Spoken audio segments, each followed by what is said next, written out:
Olá, queridos! Sejam todos bem-vindos. Eu sou a professora Michele Santos, do componente de História, e acompanhe comigo o objeto de conhecimento desta aula. Aula 20, objeto de conhecimento, economia, produção, capital e trabalho são consequências de experiências humanas estabelecidas historicamente em diferentes contextos culturais e sociais. Formas de organização econômica e transformações técnicas, tecnológicas e informacionais ao longo do tempo. Novas formas de trabalho, produção e configurações de mercado no mundo atual. Desigualdade social, exclusão digital e precarização das relações de trabalho. Detalhamento: leis trabalhistas no Brasil na era Vargas. Vamos à nossa aula?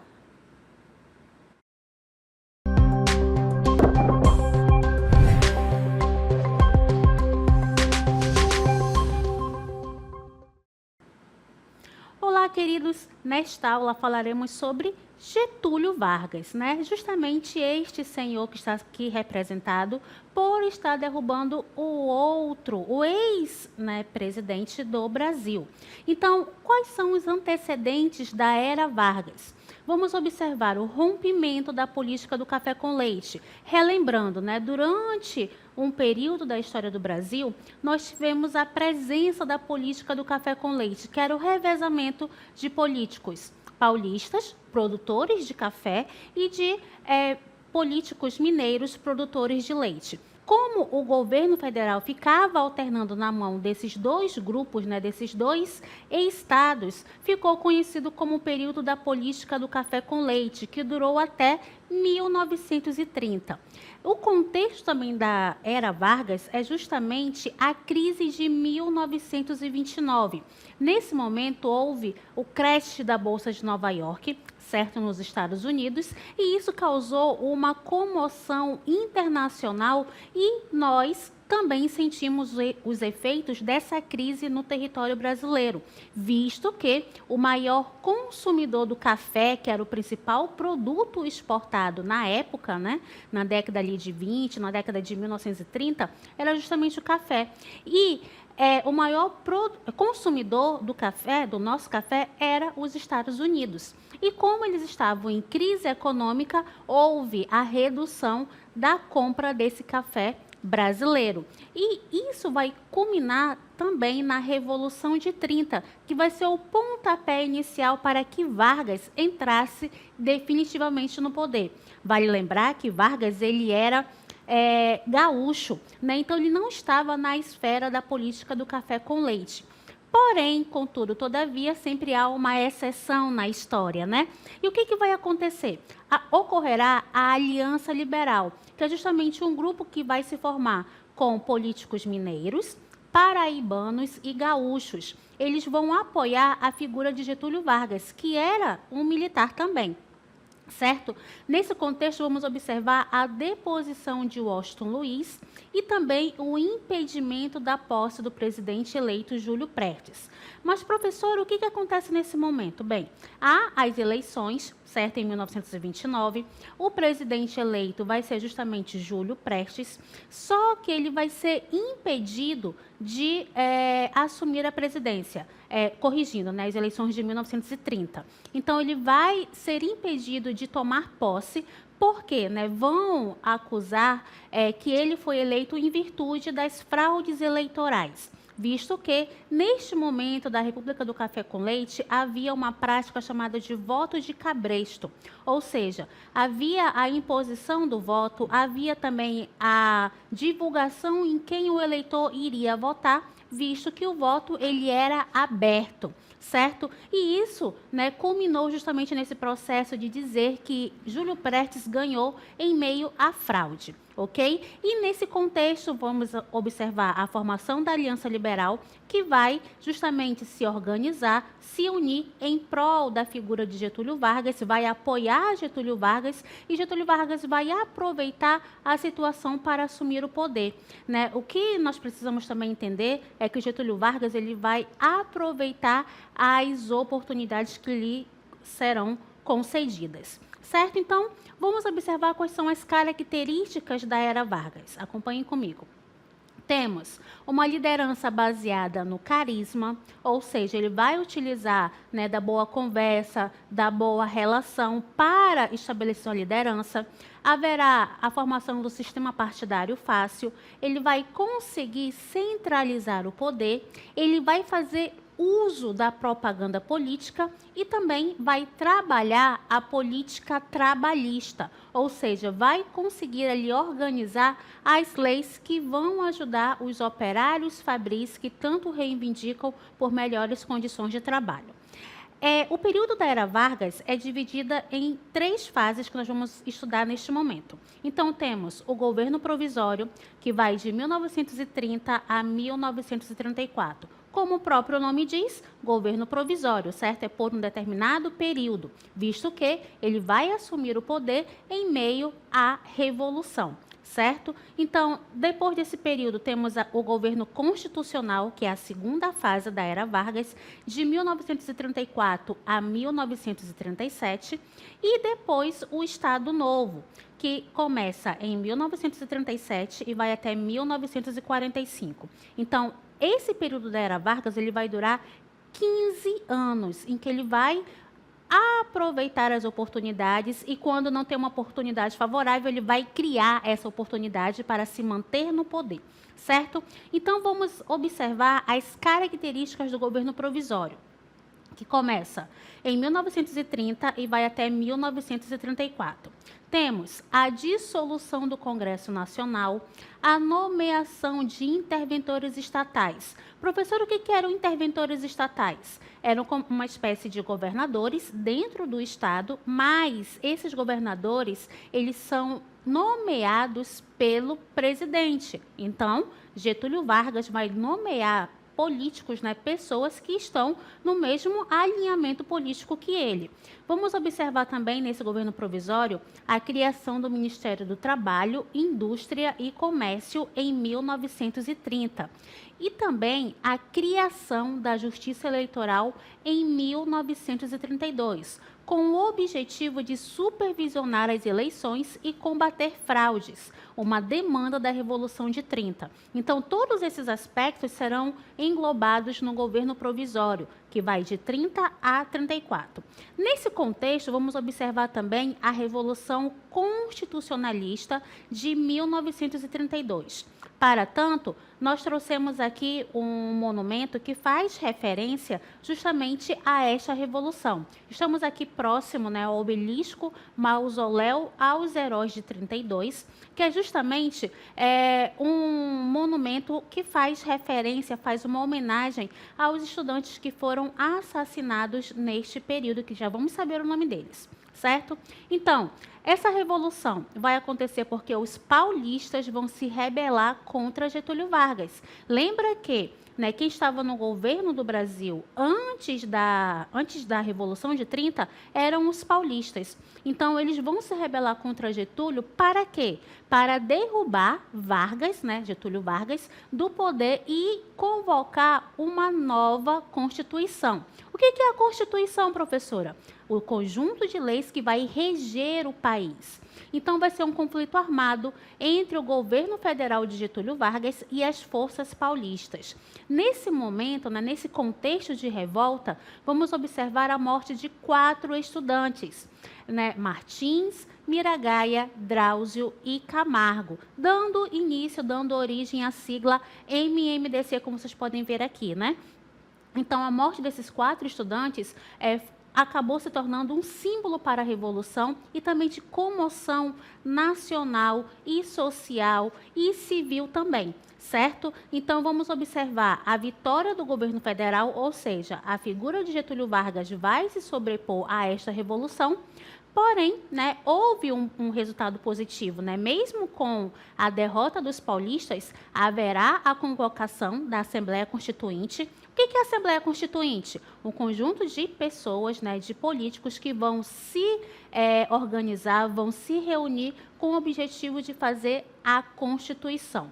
E essa Assembleia Constituinte vai resultar na promulgação da Constituição de 1934. Então, essa Revolução Constitucionalista ocorreu no governo de Vargas, certo? Com o objetivo justamente de se formar uma Constituição, visto que até então Vargas estava governando de uma forma livre, sem nenhuma Constituição, sem nenhuma lei que pudesse limitar o seu poder, certo? Então, observem que a Revolução Constitucionalista teve o seu peso, né? Houve ali revoltas, houve um levante, houve morte de muitas pessoas, inclusive nesse obelisco que vocês estão acompanhando aqui atrás de mim, guarda os restos mortais dos estudantes e também de alguns revoltosos que morreram neste conflito, ok?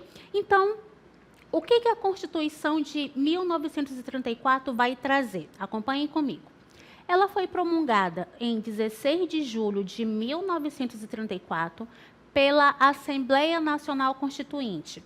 Vamos observar os direitos trabalhistas, como jornada de trabalho de 8 horas, o repouso semanal remunerado, a proibição do trabalho infantil e a regulamentação do trabalho feminino. Até então, não havia nenhum direito trabalhista e esses direitos eles vão ser incorporados à Constituição de 34.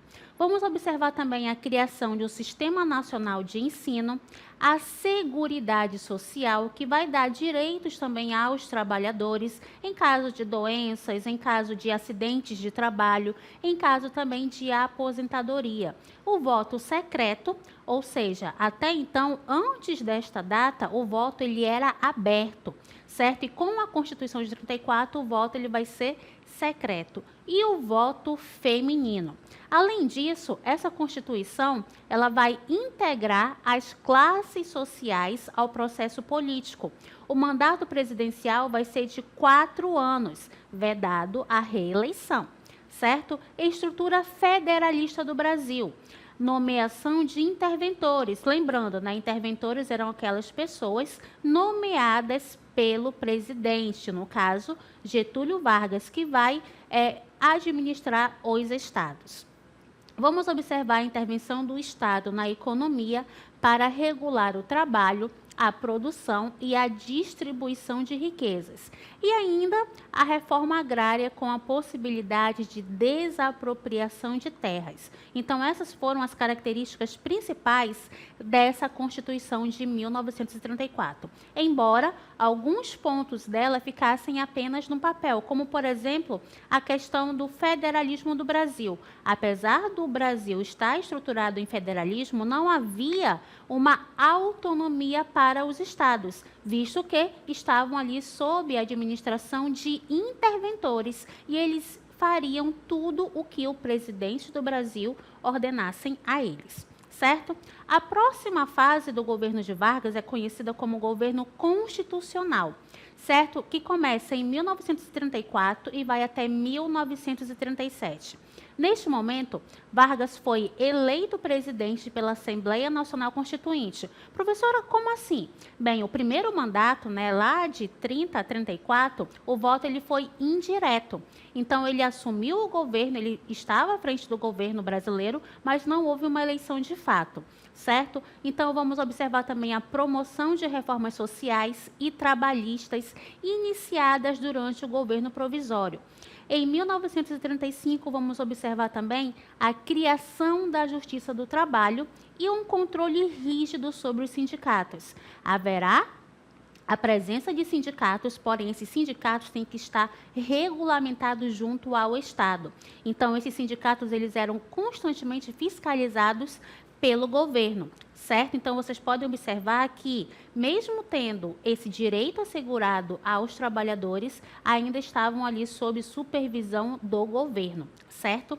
O governo constitucional de 34 a 37 também trouxe tensões políticas e movimentos extremistas, como, por exemplo, a Ação Integralista Brasileira, conhecida como AIB, e nós temos o líder Plínio Salgado. É de inspiração fascista e eles têm um símbolo, né, que vocês estão observando aí na imagem, e tem uma palavra escrita Anauê. Anauê é uma palavra de origem tupi e significa você é meu irmão. Embora tenha essa origem indígena e um significado fraterno, no contexto desse processo, né, da AIB e o uso desse símbolo, ele temos que observar, né, que ela vai ter um outro peso, né, ela vai ter uma outra associação que está voltada para a política e para a ideologia, certo? Então, nós temos esse grupo, né, com inspiração fascista, ou seja, né, tem a figura ali de um representante, de um líder à frente do governo, vão defender um governo autoritário e nacionalista e vai se opor aos princípios democráticos e ao comunismo. Então, a AIB ela vai estar integrada, né, justamente com a visão de Getúlio Vargas, certo? Do outro lado, nós temos a Aliança Nacional Libertadora, a ANL. Então, o líder desse grupo vai ser Luiz Carlos Prestes. Professora, ele tinha algum grau de parentesco com Júlio Prestes? Não, tá? Não tinha. Então, esse líder, né, esse grupo, pregava reformas radicais e implementação de um governo popular, inspirado no modelo soviético, certo? Foi declarado ilegal por quem? Por Vargas, quando, professora? Em 1935. Então, essas características, né, vão caracterizar, claro, né, a ANL, Aliança Nacional Libertadora. E por vocês verem aí as características, estão totalmente contrárias à visão de Vargas. Então, para ficar melhor exemplificado, trouxemos um quadro comparativo entre AIB e ANL. Começando, que é um grupo, a AIB é um grupo de ultraconservadora. O que isso quer dizer? Adotavam medidas conservadoras, adotavam medidas mais militaristas. Já a Aliança Nacional Libertadora, a ANL, tinha a figura ali dos comunistas, que visavam ali um grupo mais comum entre todos. A AIB conta com membros de classes médias e urbanas, já a ANL conta com os anarquistas. A AIB conta com o grupo dos latifundiários. Lembrando, né, quem eram os latifundiários, professora? Eram os grandes proprietários rurais, que visavam ali o controle econômico, controle social e político também. Já a ANL, nós temos a figura dos social-democratas. Quem são esses social-democratas? Eles vão visar uma abertura política, eles vão observar a questão de a população participar da política de forma mais democrática. A AIB conta com a presença dos militares, com aquela visão mais rígida.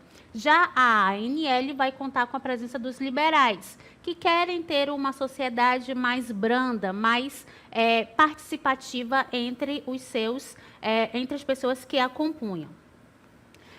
A AIB conta com membros do clero, já a ANL conta com a participação de alguns militares, intelectuais e operários. Professora, mas nós estamos observando aqui no quadro que os militares estão tanto na AIB quanto na ANL. Sim, porque havia um grupo de militares que eles tinham essa visão mais liberal. Então, alguns militares participavam, sim, da ANL, certo? Então, a AIB, nós temos os integralistas que eles vão defender um ultranacionalismo inspirado no fascismo, que é um regime totalitário adotado na Europa. Repudiavam o comunismo, pois não acreditavam na igualdade entre os homens e tinham características xenofóbicas. O que é xenofobismo? É justamente a aversão ao estrangeiro. Já a ANL, nós vamos observar que eles são liderados principalmente pelo PCB, que significa Partido Comunista Brasileiro, e a Aliança defendeu o anti-imperialismo, a reforma agrária, o cancelamento das dívidas externas, as liberdades individuais e o combate ao fascismo. a defesa de um governo popular e a luta pelo movimento operário. São características desse governo, justamente desses dois grupos, né, de tensões extremas que nós vamos ter presente durante a era Vargas, ok? Então, nós vimos aí a comparação entre os dois grupos, AIB e ANL, certo? Nesse contexto também, nesse período do governo Vargas, vamos observar a intentona comunista, que ela vai acontecer em 1935. O que foi essa intentona? Foi uma tentativa de golpe em 1935, foi liderada por Luiz Carlos Prestes, certo? Lá o líder, né, de um dos grupos extremistas. O objetivo vai ser derrubar o governo Vargas e instaurar um regime socialista. Seu fracasso vai acontecer por conta da má coordenação. Eles tinham uma ideia de tomar o poder, porém eles não estavam bem organizados para fazer de fato essa tomada de poder com o governo Vargas. Vamos observar uma forte resistência das forças leais ao governo Vargas.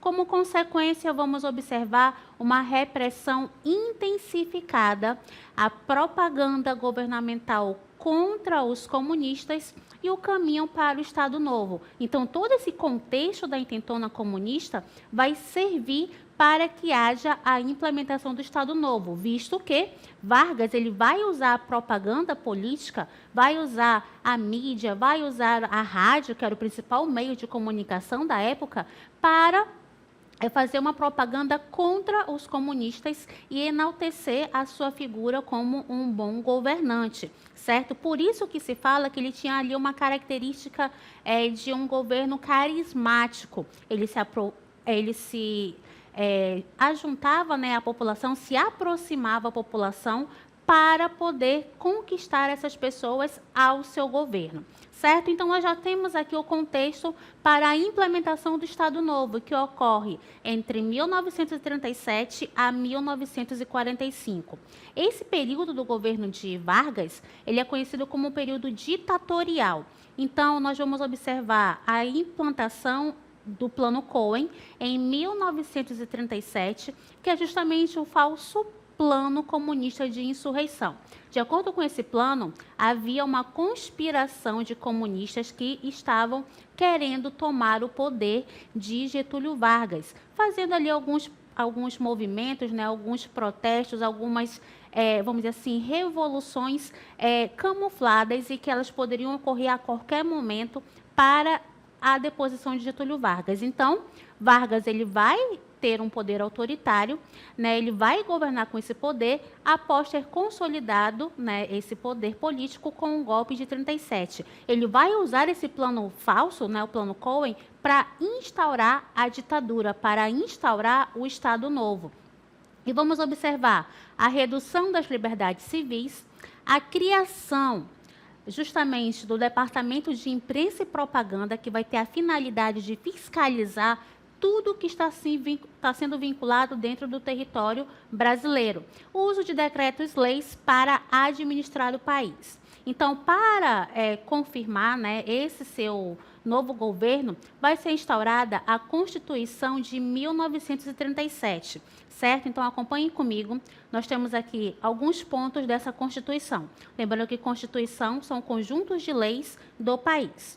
Então, vamos observar a concentração do poder no executivo, em que nós temos poderes ditatoriais, como governar sem o Congresso, legislar por decretos-leis e nomear interventores para os estados. Também vamos observar a extinção dos partidos políticos, em que todos os partidos eles vão ser extintos, certo? A supressão das liberdades civis. O que seria isso? Fim das eleições diretas, suspensão do direito político, de direitos políticos, a liberdade de imprensa, de reunião e de expressão foram limitadas.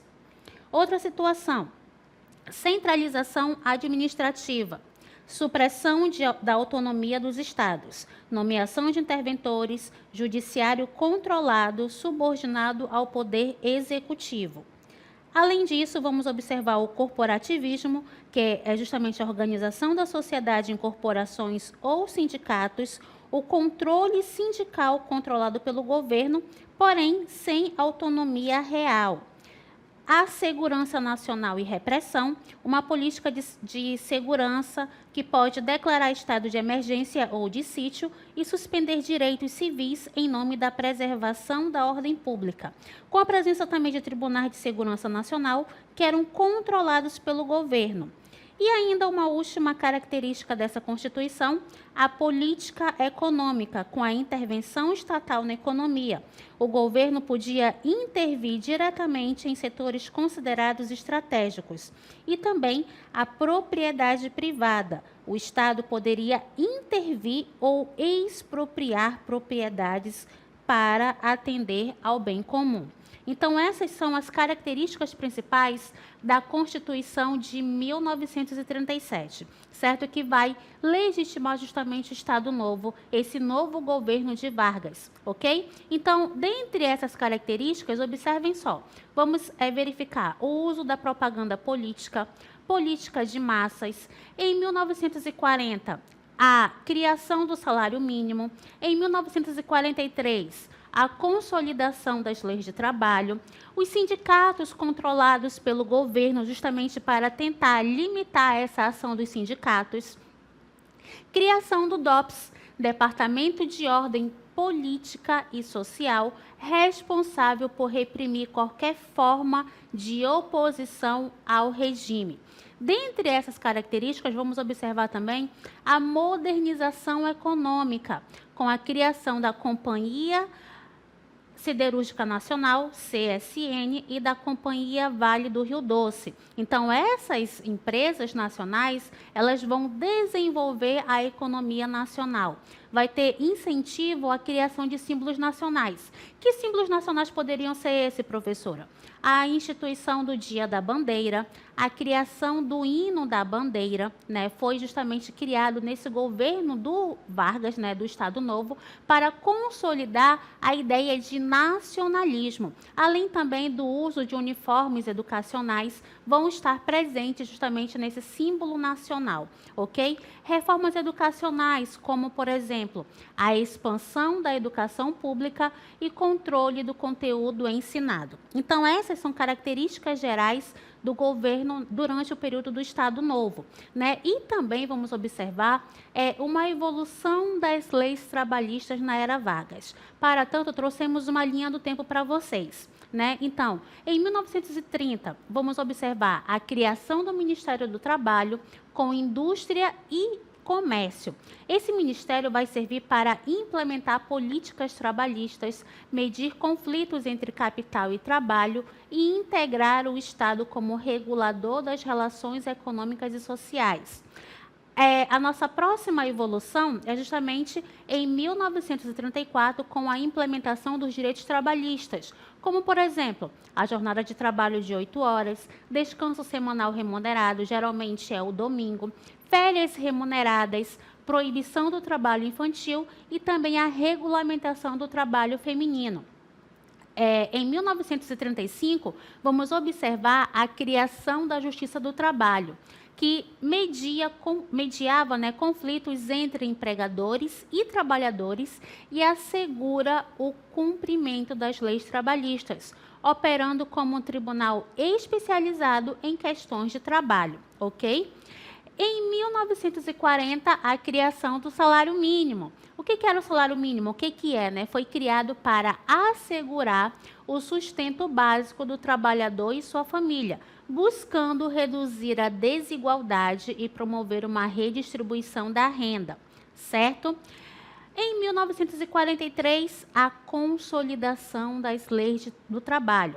A CLT, que vai unificar e sistematizar toda essa legislação trabalhista no Brasil, reunindo em um só código de leis que regulamentavam as relações de trabalho no país.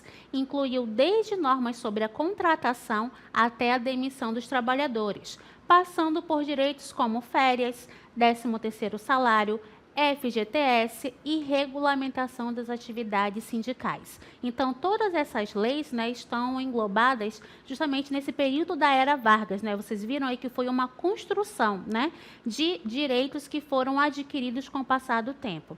Então, o Estado Novo deixou um legado ambíguo. Por um lado, foi um período de repressão política e autoritarismo. Por outro, promoveu importantes avanços na industrialização e nos direitos trabalhistas que moldaram o Brasil moderno. Então, nesse contexto do Estado Novo, vamos ter um período de repressão?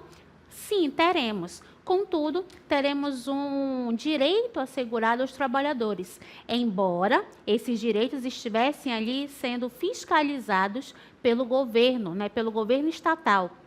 Então, Vargas, ele dava com uma mão, mas ele não soltava, né, a corda, não. A qualquer momento ele poderia puxar a corda de novo. E isso vai ser uma característica de Getúlio Vargas. Então, precisamos entender que ele tinha aquela ideia, né, de de gostar do poder. E, para isso, ele vai adotar medidas para se manter no poder de uma forma carismática, de uma forma que ele vai agradar ao povo, mas também vai conseguir manter o seu status como governante, certo? Então, esta foi a nossa aula sobre a Era Vargas e até a próxima.